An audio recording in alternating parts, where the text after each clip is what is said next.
মহাদানবী তারাটিকে যদি আমাদের সৌরজগতে বসিয়ে দেওয়া হয়, তাহলে এটা অবলীলায় গিলে নেবে বৃহস্পতি পর্যন্ত সবকটি গ্রহকে। এই তারাটি এখন আছে জীবনের শেষ প্রান্তে, মানে এটা এখন এক নাক্ষত্রিক বোমা, রয়েছে বিস্ফোরণের অপেক্ষায়। এই বিস্ফোরণের নাম সুপারনোভা। হ্যাঁ, এটি একটি বিশাল সব দানবীয় নভোদূরবীনের চোখে দেখেছি আমাদের গ্যালাক্সির প্রাণবন্ত কেন্দ্রীয় অঞ্চলে রয়েছে বিপুল পরিমাণ শীতল গ্যাস মেঘ, ধুলোবালি, তরুণ তারা, বুড়ো নক্ষত্র আর মৃত নক্ষত্রের অবশেষ।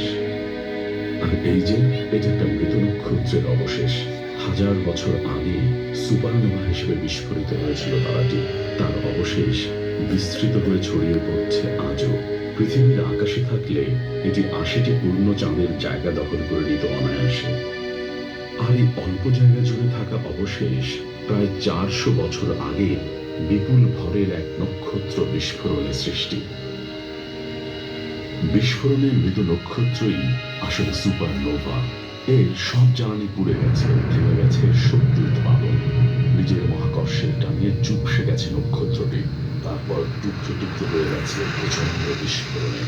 এসব সুপারনোভাই তৈরি করে মহাবিশ্বের সব ভারী মৌল, যেসব মৌল আমাদের গ্রহটিকে কাজে লাগে নিয়মিত, আমাদের দেহের জন্য, প্রযুক্তির জন্য। নক্ষত্রটি যদি কৃষ্ণ গহ্বর তৈরির মতো ভারী না হয়, তাহলে তৈরি হতে পারে ক্ষুদ্র ঘূর্ণমান নিউট্রন তারা, মাত্র কয়েক কিলোমিটার বিস্তৃত। প্রচন্ড শক্তিশালী এর মহাকর্ষীয় ক্ষেত্র ও চৌম্বক ক্ষেত্র। এটা যখন ঘোরে, আমরা তখন ঘূর্ণমান এক ধরনের বিকিরণ দেখতে পাই, ধারাবাহিক স্পন্দন বা পালসের মতো দেখায়। সেখান থেকে এসেছে এদের নাম পালসার। রাইজেল নক্ষত্রটি ভবিষ্যতের সুপারনোভাদের অন্যতম। আত্মধ্বংসী বিস্ফোরণে এটির তুলনামূলক দ্রুতই মারা যাওয়ার কথা। অতি দানবী তারাটি পৃথিবী থেকে 800 আলোক বর্ষ দূরে। এর প্রস্থ সূর্যের 70 গুণ। কল্পনায় শত শত মিলিয়ন কিলোমিটার দূরের বায়ুহীন এক বিশ্ব থেকে দেখলে রাইজেলের মৃত্যু হতে পারে দম বন্ধ করা অবিশ্বাস্য সুন্দর দৃশ্য। 40,000 সূর্যের আলো নিয়ে জল জলে এক মৃত্যু হবে সেটা। কাছ থেকে দেখলেও বড় সুন্দর দেখায় রাইজেলকে। পর্যবেক্ষণ থেকে দেখা যায় এই তারাটি বিপুল পরিমাণে এর ভেতরের পদার্থ উগড়ে দিচ্ছে মহাশূন্যে। এরকম নিয়মিত হারে ভর হারানোর ফলে রাইজেল হয়তো শেষে বিস্ফোরিত হবে না, নিজের শেষ দিনগুলো কাটাবে সাদা বামুন তারা হিসেবে। চারপাশে যার ঘিরে থাকবে বিশাল এক নীহারিকা।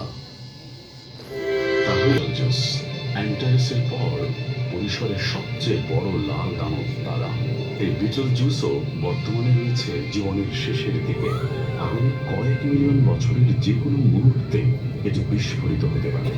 এই বিস্ফোরণ যখন হবে, বিটলজুসকে তখন পৃথিবী থেকে দেখাবে প্রায় চাঁদের মতোই উজ্জ্বল। কালপুরুষের ঘাড়ের কাছে রাইজেলের বিপরীতেই আছে বিটলজুস।